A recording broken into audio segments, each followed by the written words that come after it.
there, this is Nova. Welcome to the Singer Featherweight Tip of the Month. Today what I'd like to visit with you about is at the end of your sewing day, when you're packing up your machine, how to pack it up safely so that you can travel with it to go home or just to pack it up and put it away after you've finished a day of sewing. I always encourage you when you're through sewing with the machine to unthread the machine.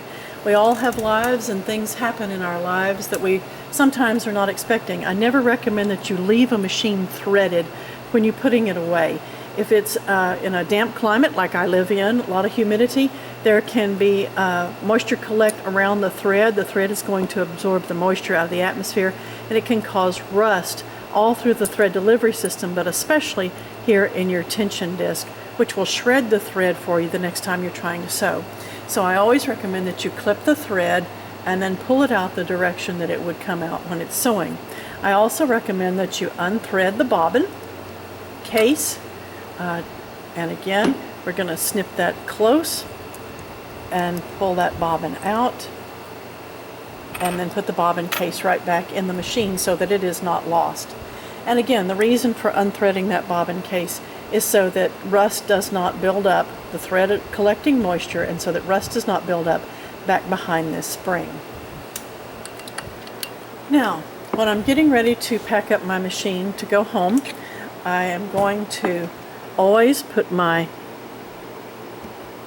bobbin winder arm all the way down against the belt. I'm going to put my presser foot down, and I'm going to rotate the hand wheel so that the thread uptake lever is in the lowest possible position that it can be. I'm not too worried about where the needle is, whether it's up or down. But again, my reason for this is to protect this thread uptake lever from any damage from anything that could occur during transit or during storage. Presser foot down, and again, that is to protect the presser foot lever back here. If it's left up and something jostles and hits it, it can break off. But if it's down, it's much more protected. And you'll notice that I've got a bumper guard here on this screw to protect my bed extension when I fold it up, so that the paint is not chipped and that there's not a dent put in that, which both things can easily happen. I've disconnected my cords. You always disconnect your cord set.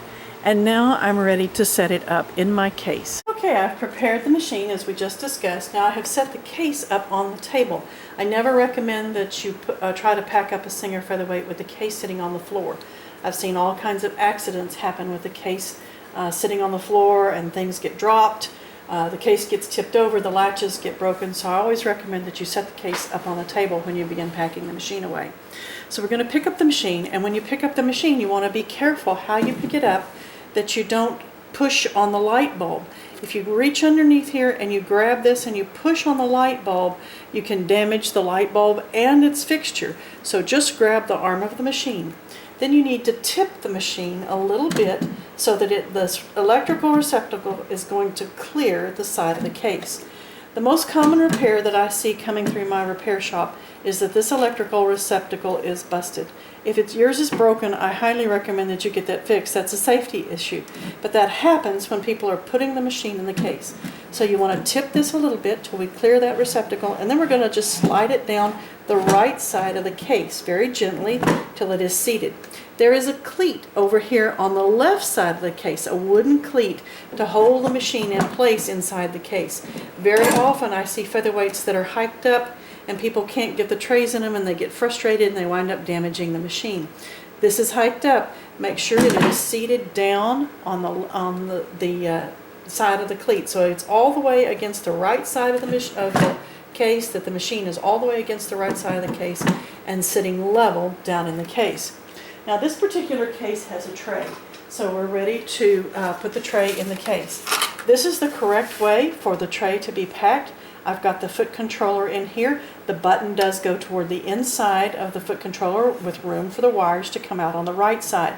You'll notice that I have wound the wires up very neatly and fastened them with a Velcro wrap so that they don't dangle out the side of the case and become damaged.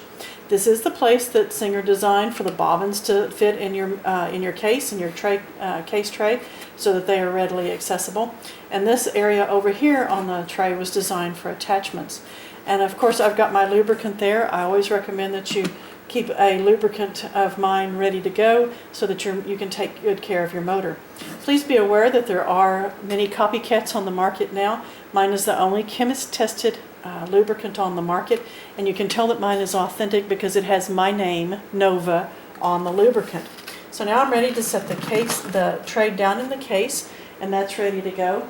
And then I recommend that you keep your cards, my maintenance card, my basics card, and my troubleshooting card. These were designed to simply slide right down in the case and be there handy and ready to go as a reference for you. Now I want to point one thing out to you that I'm very pleased about. I just came back from my tour, from my Midwestern tour, and one of my students had purchased this troubleshooting guide. And at the end of the class, she couldn't get her machine to sew. I was working my way around the classroom and simply told her I'm coming. But she was able to take this card that she had purchased, she took it back out of her case and was able to get sewing all on her own without me having to come and help her walk through it step by step. I'm happy to do that. But she was able to do it just by using the card, and that's the design of those cards. That's why they're so wonderful. So now we're all packed up safely. The machine is ready to go, and we will look at another machine with a different style case. Okay, now we're going to pack up this style case. This was the ladder style case that had the cleat up here in the case lid, and this was designed to hold your foot controller. So I've prepared the machine in the same way. I've put the presser foot down, I've put the bobbin winder all the way against the belt, and I've run the thread uptake lever as far down as I can get it. Again, we're going to be very, very careful to make sure that we clear this electrical receptacle. We don't want to hit it on the side of the case. So we're going to tip the machine, and then we're going to straighten it up and slide it down into the case. Okay, making sure that it's not hiked up again on that side, on that cleat, but sitting very firmly on the floor of the case and all the way against the right side. This tray over here was designed for attachments and bobbins and that type of thing. This little tray right over here was actually where you were supposed to put your bobbins, to store your bobbins. The little clip back here in the back was to hold the original oil can. Okay, once the machine is seated firmly on the bottom of the case and in place, and I'm going to slide my handy reference cards right down there so that they will be accessible the next time I'm ready to sew. I have wound the cord up on the foot controller. Got it all nice, neatly wound up with a Velcro wrap, again so the cords don't dangle and get messed up. And then I'm simply going to insert this foot controller into this cleat. It slides from the right to the left when you're inserting it. So you need to line it up. There we go. Slide it from the right to the left. Then to remove it, it simply slides out the opposite direction, slides back to the right. But to put it in, you line it up and then simply slide it over to the left. I'm all packed up and ready to go home. Happy stitching!